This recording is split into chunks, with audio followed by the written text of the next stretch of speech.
In terms of tackling security, there is lack of political will. Beyond the headlines, who are the sponsors of insecurity in this country? from breaking news to everyday conversations, this is where Nigeria's conversations begin. We track the issues shaping Nigeria and the world today.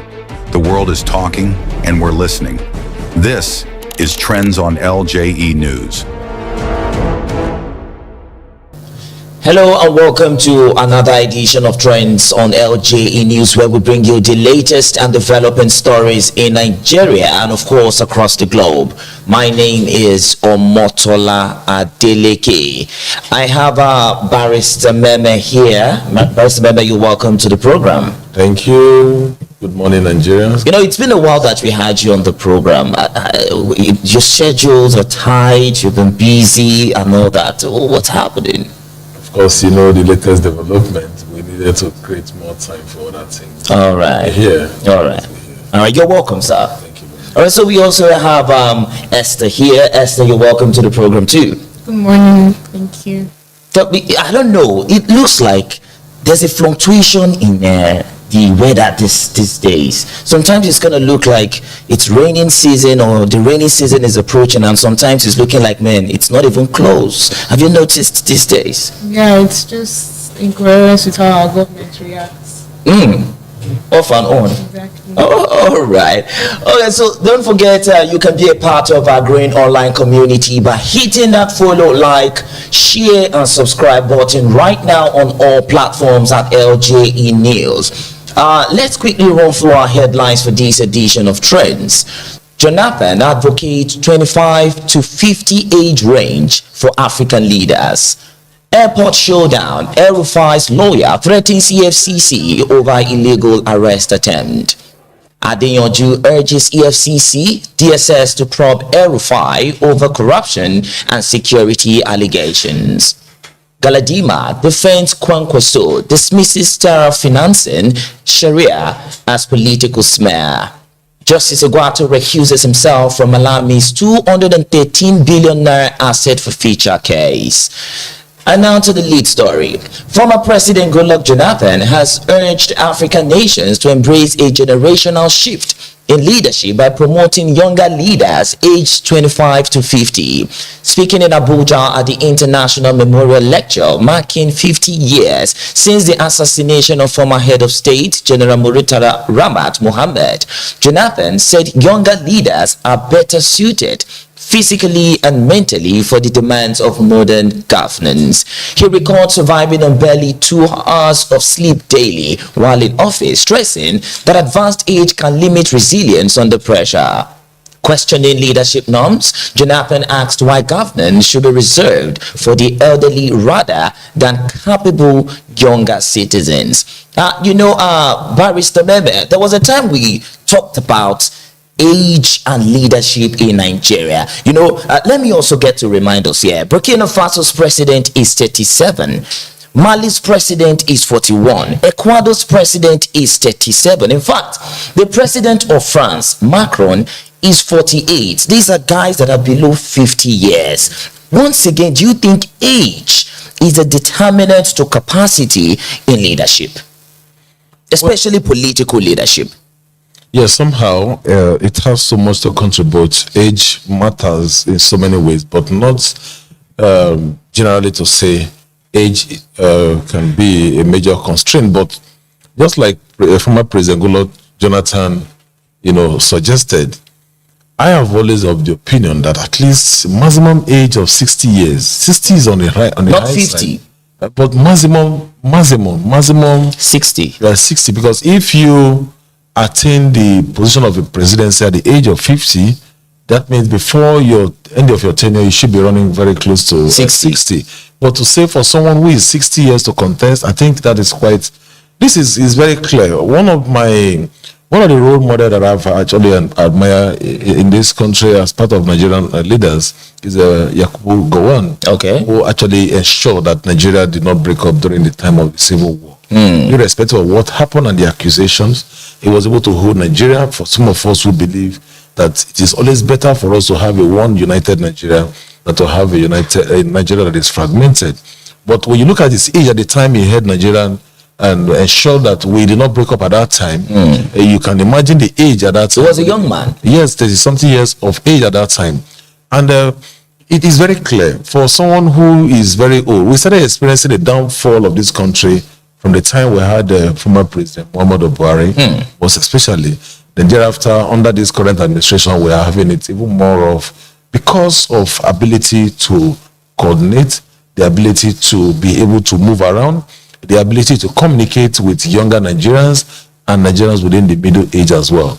So for someone who is very old, who is supposed to be taking out time to take care of himself and his family and watch over the grandchildren, and you put such a person into position of leadership, particularly the level of presidency as the president of this country, that in so many ways going to affect the development and the cohesion of this country. All right. So, but let me ask Esther this question. Esther, with the kind of activities our young people now get themselves involved with these days, you go on social media and what you tend to see stuff that you think some of our young people should not be doing, especially people in the age bracket of between 25 and probably 40. Do you think Nigerian youth are ready for political leadership, for governance? And looking at what you see on social media, looking at those things that you see on the internet, it seems the young people are more focused on making money through content creation and all. So do you think at this point we are ready for such leadership, especially in that age bracket? Once the mantle of leadership is put on you, your ideology practically changes. So at this point in time, they are trying to make money from doing other things because they believe that the government has been corrupted with the older generation. They don't give them the leverage to step in and contribute what they have to offer. So definitely, if they're given the opportunity to lead, they'll definitely build their mind around doing something better, about contributing on a different scale. You can't expect me now to come out and start contesting. I don't think I'm joking. But if I put my energy into doing what people of younger and age grades are doing, I'll flourish in it. So if they give the younger generations the opportunity to step out and do what they know how to do or learn, because they're not even giving them the opportunity to learn. So you think the older generation is not giving the young ones the opportunity to be in politics? No, they're not, because even the ones that want to step out and they just shut their dreams. I mean, they always want to be in control. They always want to toss the power within their circle. They don't want to let it. In fact, they feel more. They intimidate them. Is that what you're saying? Yes, that is what's going on. All right. They don't give them the opportunity to. Even if you come out to say this is how you want to, they just see you as a joke. They just see you as inconsequential. I mean, you're not up to standard, so step aside. Let's do what we know. Well, don't you think the young people can actually do something to show that? Maybe perhaps it's because the leaders don't see them as serious. There was a time when the former president Muhammadu Buhari said our young Nigerians are lazy. Most of the young Nigerians are lazy. Do you think that could be a factor why the older generations don't take a younger generation serious? No, that is not a factor. They are actually not taking them serious because they believe they don't have the capability to handle most of these positions. And you don't think it's because the younger ones are not showing interest, especially in politics? Because why don't you come out to show, okay, I'm interested in this. In fact, let me push myself into this. I don't need anybody's validation for this. Even before they try to push themselves into this thing, they already shut them out. They already, before you get the ticket, there are people already rolling for this ticket. And they're like, who are you? Please step aside. Let's give it to these people. So they don't even give them that opportunity to showcase their talent in the first place. Should that be a yardstick to give up? Barrister Memeh, should that be a yardstick for the younger generation to give up because they are not given the opportunity or because they sideline them? Don't you think patience, like they say, is a virtue? Well, it is very important for young people to understand that power.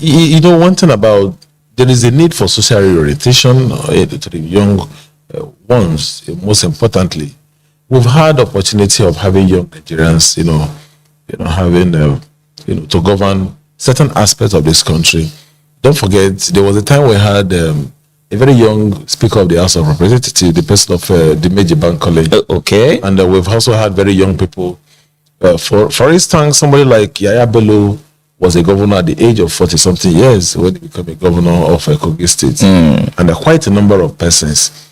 But the question is, like I mentioned, it's not really about age. There are people who have had opportunity of having the opportunity to serve in different capacity at a very tender age.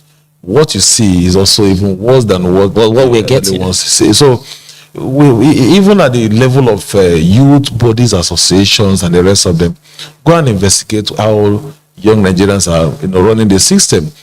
Up to today, we have a National Youth Council of Nigeria that is fragmented in different factions. We have the National Association of Nigerian Students, among other youth bodies across. You also have even various bodies that are, governed by the young people. You still find some element of corrupt activities and the rest of them. Some of them are even waiting for opportunity to get to a higher scale where they can, do what they need to do, like what the other ones are doing. But the most important thing is that when people are so old, I think it can affect their level of performance. Face harassment and intimidation during his tenure. Adeyanju also urged the DSS to examine reported security strategies under the former governor, including allegations of financial inducement to violent groups, warning that such claims raise serious national security concerns requiring thorough investigation. Barrister Memeh, El-Rufai's lawyer just admitted that Nasir El-Rufai was actually invited, but he was invited while he was in Cairo. But is it unconstitutional? You're a legal practitioner, you understand. So if you're abroad and you're invited by the EFCC from Nigeria, is it an excuse not to honor such invitation? Well, if he was acted above the law by resisting that lawful arrest, if he was invited and he didn't honor the invitation at the point he arrived in Nigeria, and they want to help him probably to save his transportation fare by taking him, to the lawful with the EFCC's fuel, of course, so that they can answer questions, because we know for sure that it is so difficult for any person who serves in government not to have something to have done, particularly for someone like him. I'm not saying that he has committed it, but this is what the government is saying, that there are some elements of corrupt activities against him. So let him go and face the law, because nobody is... So you don't actually think the APC-led government is intimidating him, because perhaps he's claiming that he was invited to the APC, but he refused to join back. He was a member of the APC, he left, and they invited him to come back, but he refused. So you don't think it's a form of witch hunting against Malam Nasir El-Rufai, or you just think APC is just giving him a taste of his own medicine? Well, who is El-Rufai for me to defend El-Rufai? El-Rufai is just a common citizen, just like every one of us. So he was the governor. He did all he did within the Kaduna State is not better off than it was when he became the governor of Kaduna State. And many of these guys just occupied these offices for occupying sake, and they sat on billions and trillions of naira. So if there is a need for him to account for some of these activities as a governor, then who is he to say no? He must face the law and squarely and account for his administration. He was once in APC. They acted the way they wanted to do while they were in power. Today is no more there. Even those that are in APC today, tomorrow will come too. Then some of them will be made to take account. Absolutely.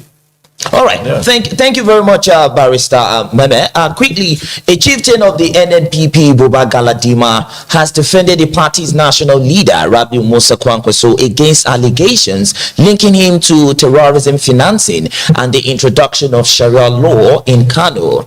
Galadima described the claims reportedly cited in proposed U.S. legislation as unfair and politically motivated. He insisted Kwankwaso did not establish Sharia law, noting it was enacted by the Kano State House of Assembly amid public pressure. According to him, Kwankwaso was initially reluctant and among the last northern governors to implement it.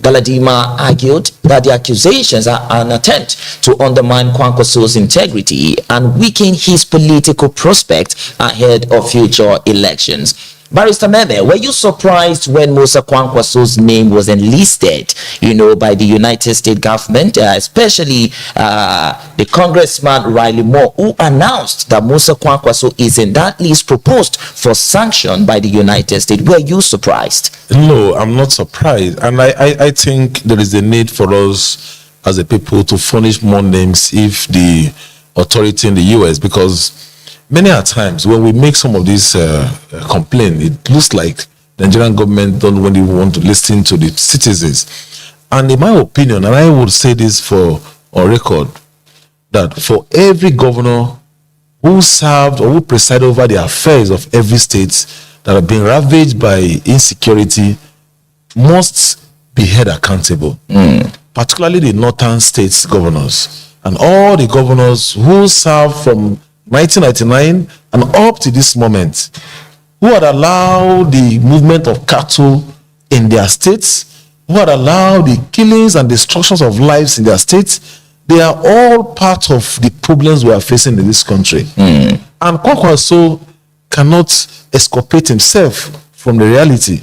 And beyond Kwakwanso, every other governors, the subsequent governors who had allowed all of these things to happen, allowed this issue to befall on Nigerians, people are suffering for what they never knew about as a result of inability of the government to take responsibility. Okay. Everyone seems to be throwing stones at the APC and blaming the APC for whatever travails that they are experiencing right now. It is expected, because you have to blame APC today, because everyone who was in PDP yesterday are now in APC. Because Galadima is saying APC are the ones orchestrating this because Kwankwaso refused to join the APC. That is what Galadima is saying too. No. So do you think APC has a hand in what's happening to Kwankwaso, from the United States? Don't forget that there was a court judgment in Canada that termed APC as a terrorist party and PDP as a terrorist party. PDP. Yes. So it is good that sometimes we need to get these truths from outside this country, even though it's quite unfortunate. Because when we speak it this way, people think we don't know what we are saying. Now that it's coming from foreign authority, they will take it a little bit more serious. All right. But the truth of the matter is that whether it is APC or it is PDP, but the current government, the current crops... It being fair, they would definitely not have spoken about it if there was no lynch. Okay. Do you know about the Sharia law? Yes. Now, it seems the United States of America is having an issue with the Sharia law. Do you think it should be banned?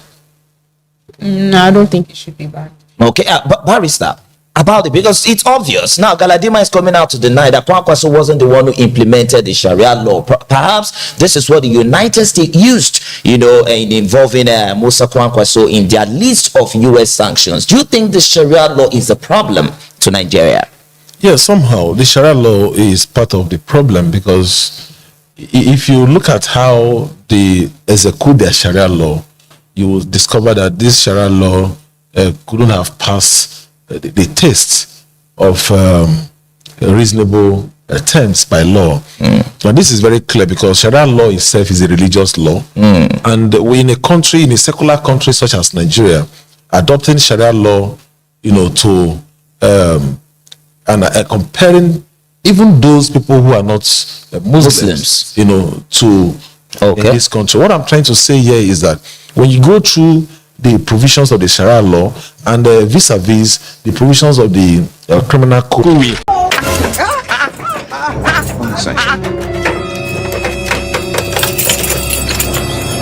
Get inside, pack everything outside, pack it. What's going on here? Fast. Hey! Move things outside. Oga landlord, what is going on here? I told you I want to sell this property. Oga landlord, you just collected rent from me 2 weeks ago. You have not refunded me, and you are packing my things out. Why? For you, get inside, pack your things outside. Please, I'm not going anywhere. Don't bring anything out. I'm not going anywhere. Oh my God! Oga landlord. Don't worry. Once I sell this property, I don't know. I'm going to refund your money. What is going on? So where do you expect me to sleep? Where do you expect me to go from here? What will I do now? Where will I even go from here? It's already late. Have you heard of LJ in Nigeria? Do you know that you can report this case to LJ in Nigeria? Just go to their website now and report to them. Let's go to their website now. This is injustice. We need to report this to them right now. Okay. Every day, Nigerians witness abuse of power, injustice, harassment, corruption, and threat. But many people do not know where to report it or who will listen to them. At LJ in Nigeria, you can report a violation. Whether you have experienced a violation or witnessed one, you can report any violation. LJ in Nigeria is providing a safe channel for you to report what's wrong. If it affects your rights, your safety, or your community, we want to know about it. Visit www.ljnigeria.org to report a violation or call the number on your screen.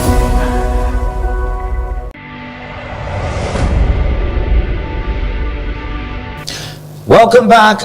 Coming up, we'll take a closer look at some other trends making the round.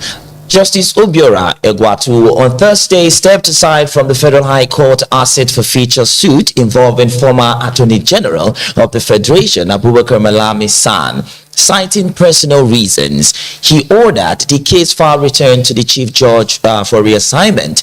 The matter concerns 57 properties valued at 213.2 billion naira, earlier ordered temporarily forfeited by Justice Emeka Nwide following an ex parte application by the EFCC, which alleges the assets are proceeds of unlawful activity. Malami has challenged the forfeiture, insisting his assets were lawfully acquired and properly declared. He warned against conflicting rulings and asked the court to restrain the EFCC from interfering with specific properties, including one allegedly held in trust. Barrister Memeh, Malami's issue has been stressing for a while. It's been stressing and all that for a while now.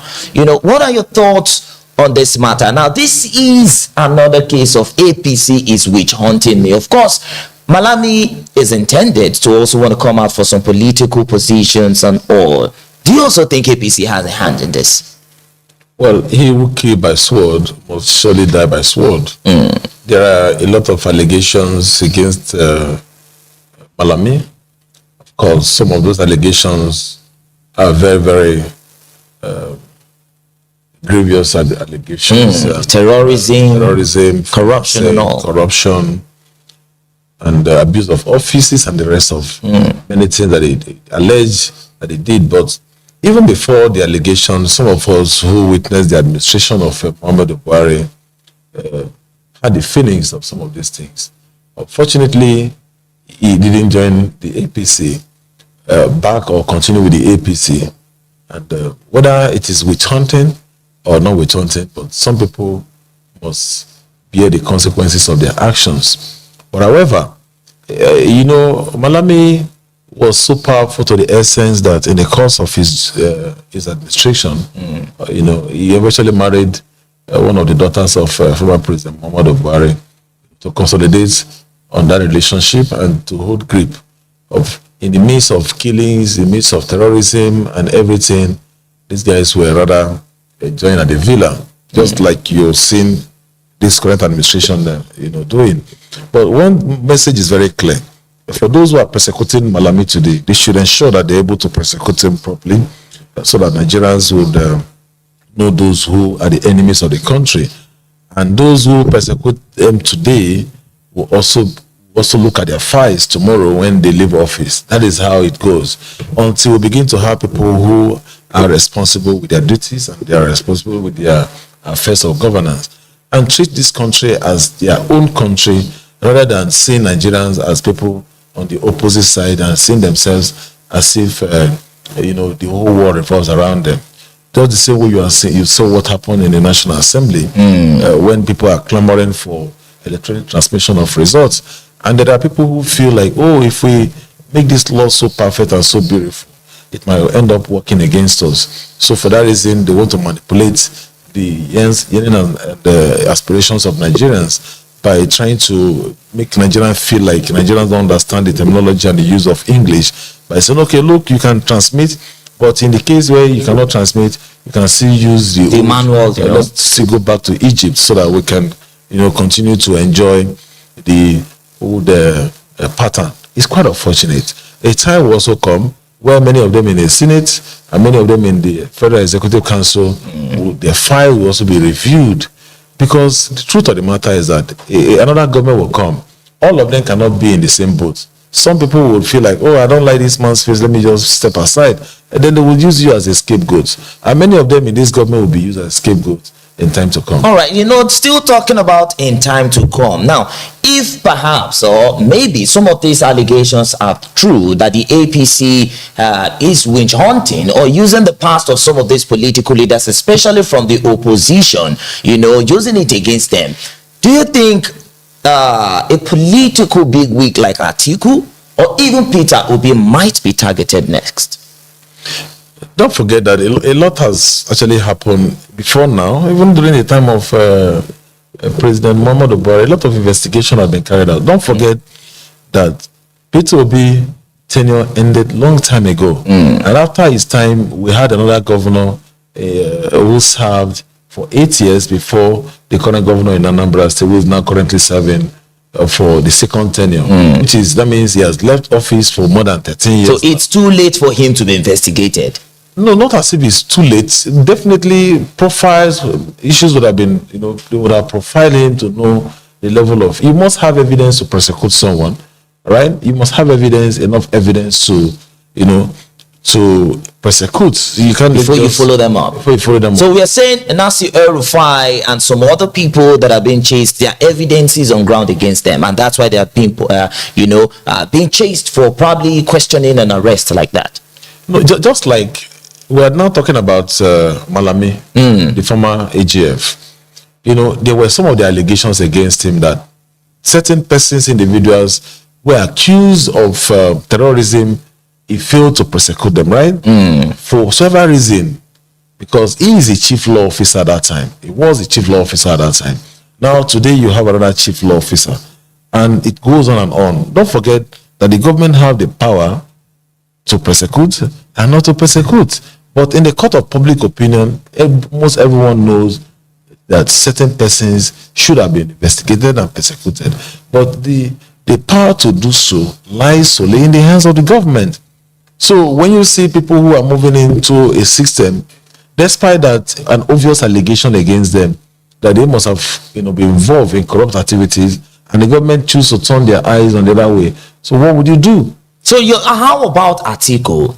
Is there nothing to fish out from Atiku's cupboard? Is there no skeleton in Atiku's cupboard? Or perhaps are we saying the government don't have anything against him as of now? Atiku left government in 2007. And this is 2026, 19 years ago. If there are allegations against Atiku, that would have propped up a long time ago. Probably a long time. Okay. And don't forget, there were times when it was investigated by subsequent government, even by his boss, former boss, Obasanjo investigated some of his activities and all of those things. But the question now is not really about investigating people.